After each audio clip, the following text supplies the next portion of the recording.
ಹಳೆಯ ಚಿನ್ನದ ಒಡವೆನ ಅಧಿಕ ಬೆಲೆಗೆ ಮಾರಬೇಕೆ? ಅಂದ್ರೆ ಆಟಿಕಾಗೆ ಕಾಲ್ ಮಾಡಿ 8880300300. Attica gold company.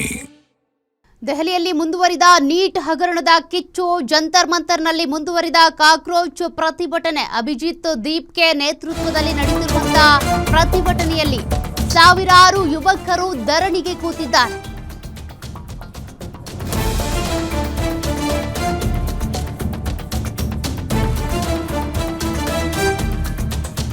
ಸಚಿವ ಧರ್ಮೇಂದ್ರ ಪ್ರಧಾನ್ ರಾಜೀನಾಮೆಗೆ ತೀವ್ರ ಪಟ್ಟು ಹಿಡಿದು ನಡೀತಾ ಇರುವಂತಹ ಪ್ರತಿಭಟನೆ ಮುಂದುವರಿದ ಹಿನ್ನೆಲೆ ಪೊಲೀಸ್ ಭದ್ರತೆಯೂ ಕೂಡ ಹೆಚ್ಚಾಗಿದೆ. ಸಂಸತ್ ಜಂತರ್ ಮಂತರ್ ಬಳಿ ಹೆಚ್ಚು ಸಿಬ್ಬಂದಿಯನ್ನ ನಿಯೋಜನೆ ಮಾಡಲಾಗಿದೆ. ಧರ್ಮೇಂದ್ರ ಪ್ರಧಾನ್ ಅವರು ರಾಜೀನಾಮೆ ಕೊಡುವವರೆಗೂ ನಾವು ಈ ಜಾಗ ಬಿಟ್ಟು ಕದಲಲ್ಲ ಅಂತ ಪ್ರತಿಭಟನಾಕಾರರು ಕೂತಲ್ಲೇ ಕೂತಿದ್ದಾರೆ. ನಿನ್ನೆ ಪ್ರತಿಭಟನೆಯ ಸಂದರ್ಭದಲ್ಲಿ ಎಷ್ಟೆಲ್ಲ ಹಿಂಸಾತ್ಮಕ ದೃಶ್ಯಗಳು ಕಂಡುಬಂತು ಗಮನಿಸಿದ್ರು. ಸದ್ಯ ಇನ್ನೂ ಕೂಡ ಪ್ರತಿಭಟನೆ ಮುಂದುವರೆದಿದೆ. ಅವರ ಪಟ್ಟು ಇರೋದೇ ಕೇಂದ್ರ ಶಿಕ್ಷಣ ಸಚಿವರಾಗಿರುವಂತ ಧರ್ಮೇಂದ್ರ ಪ್ರಧಾನ್ ರಾಜೀನಾಮೆ ಕೊಡಬೇಕು ಅಂತ. ಹಾಗಾಗಿ ಪಟ್ಟು ಹಿಡಿದು ಕೂತಿದ್ದಾರೆ. ಕಾಕ್ರೋಚ್ ಜನತಾ ಪಾರ್ಟಿಯ ಸಂಸ್ಥಾಪಕರಾಗಿರುವಂತ ಅಭಿಜಿತ್ ದೀಪ್ಗೆ ಅವರ ನೇತೃತ್ವದಲ್ಲಿ ನಡೀತಾ ಇರುವಂತ ಧರಣಿ.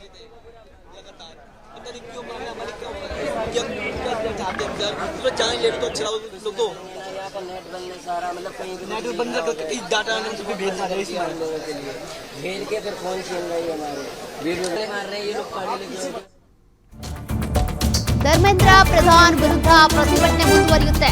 ದೆಹಲಿಯ ಜಂತರ್ ಮಂತರ್ನಲ್ಲಿ ಅಭಿಜಿತ್ ದೀಪ್ಗೆ ಪ್ರತಿಜ್ಞೆ ಮಾಡಿದ್ದಾರೆ.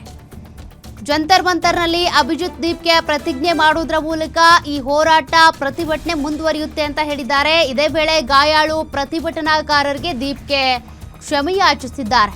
ನಿನ್ನೆ ಘರ್ಷಣೆಯ ಸಂದರ್ಭದಲ್ಲಿ ಗಾಯಗೊಂಡ ಬೆಂಬಲಿಗರಿಗೆ ಕ್ಷಮೆ ಕೇಳ್ತೀನಿ, ಅದರಲ್ಲೂ ವಿಶೇಷವಾಗಿ ಮಹಿಳಾ ಪ್ರತಿಭಟನಾಕಾರರು ನನ್ನ ಕ್ಷಮಿಸಬೇಕು. ಗಾಯಾಳುಗಳು ತಮ್ಮನ್ನ ನೇರವಾಗಿ ಸಂಪರ್ಕಿಸುವಂತೆ ದೀಪ್ಗೆ ಮನವಿ ಮಾಡಿದ್ದಾರೆ. ಈ ಘರ್ಷಣೆಯ ಸಂದರ್ಭದಲ್ಲಿ ಯಾರೆಲ್ಲ ಗಾಯಗೊಂಡಿದ್ದಾರೋ ಅವ್ರ ಬಳಿ ನಾನು ಕ್ಷಮೆ ಕೇಳ್ತೀನಿ ಅಂತ ಕೂಡ ಅಭಿಜಿತ್ ದೀಪ್ಗೆ ಕ್ಷಮೆ ಕೇಳಿದ್ದಾರೆ.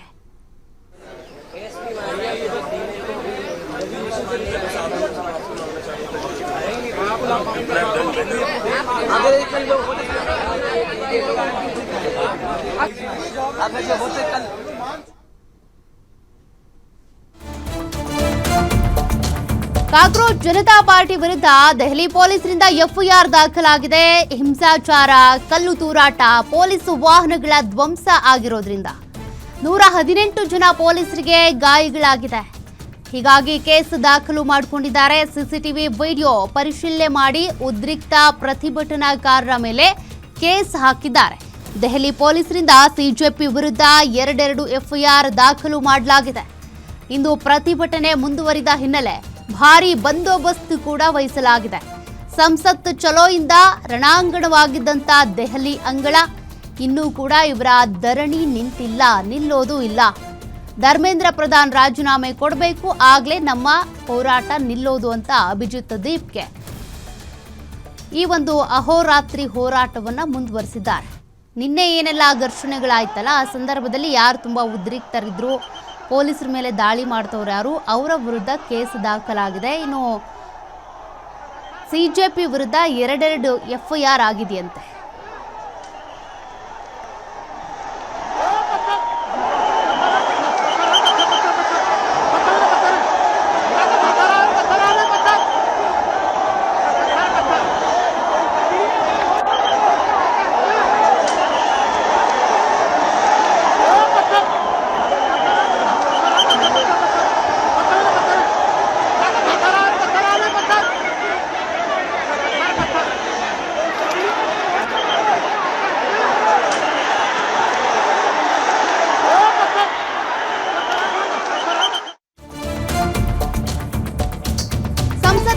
ಮತ್ತೆ ನೀಟ್ ಹಗರಣದ ಗದ್ದಲ ಉಂಟಾಗಿದೆ ಅನ್ನೋದು ಗೊತ್ತಾಗ್ತಿದೆ. 2ನೇ ದಿನದ ಕಲಾಪದಲ್ಲೂ ಕೂಡ ಮತ್ತೆ ಕೋಲಾಹಲ ಸೃಷ್ಟಿಯಾಗಿದೆ. ದೆಹಲಿ ಪ್ರತಿಭಟನೆ ಚರ್ಚೆಗೆ ವಿಪಕ್ಷಗಳು ಪಟ್ಟು ಹಿಡಿದಿವೆ, ಸಮಯ ಕೊಡಿ ಅಂತ. ತೀವ್ರ ಗಲಾಟೆ ಹಿನ್ನೆಲೆ ಲೋಕಸಭೆ ಕಲಾಪವನ್ನ ಮುಂದೂಡಿಕೆ ಮಾಡಲಾಗಿದೆ. ಮಧ್ಯಾಹ್ನ 12 ಗಂಟೆಗೆ ಕಲಾಪ ಮುಂದೂಡಿದಂತ ಸ್ಪೀಕರ್ ಸಂಸತ್ನಲ್ಲಿ ಮತ್ತೆ ನೀಟ್ ಹಗರಣದ ಗದ್ದಲ ಉಂಟಾಗಿದ್ದು ಸದ್ಯ ಕಲಾಪವನ್ನ ಮಧ್ಯಾಹ್ನ 12 ಗಂಟೆಗೆ ಮುಂದೂಡಿಕೆ ಮಾಡಲಾಗಿದೆ. ನಿನ್ನೆ ಆದಂಥ ಪ್ರತಿಭಟನೆ, ಆ ಘರ್ಷಣೆ ಅದೆಲ್ಲದ್ರ ಬಗ್ಗೆನೂ ಕೂಡ ಚರ್ಚೆ ಮಾಡೋದಕ್ಕೆ ಅವಕಾಶ ಕೊಡಿ ಅಂತ ವಿಪಕ್ಷಗಳು ಪಟ್ಟು ಹಿಡಿದಿದ್ರೆ ಸ್ಪೀಕರ್ ಈ ಕಲಾಪವನ್ನ 12 ಗಂಟೆಗೆ ಮುಂದೂಡಿಕೆ ಮಾಡಿದ್ದಾರೆ. ಚರ್ಚೆ ಮಾಡೋದಕ್ಕೆ ಅವಕಾಶ ಕೊಡ್ಬೇಕಲ್ವಾ? ಆಗ್ಲೇ ಗೊತ್ತಾಗುತ್ತಾನೆ ಯಾರು ತಪ್ಪು ಯಾರು ಸರಿ, ಸರ್ಕಾರದ ವೈಫಲ್ಯತೆ ಎಷ್ಟಿದೆ ಅಂತ. ಸದ್ಯಕ್ಕೆ ಚರ್ಚೆಗೆ ಅವಕಾಶ ಸಿಕ್ಕಿಲ್ಲ.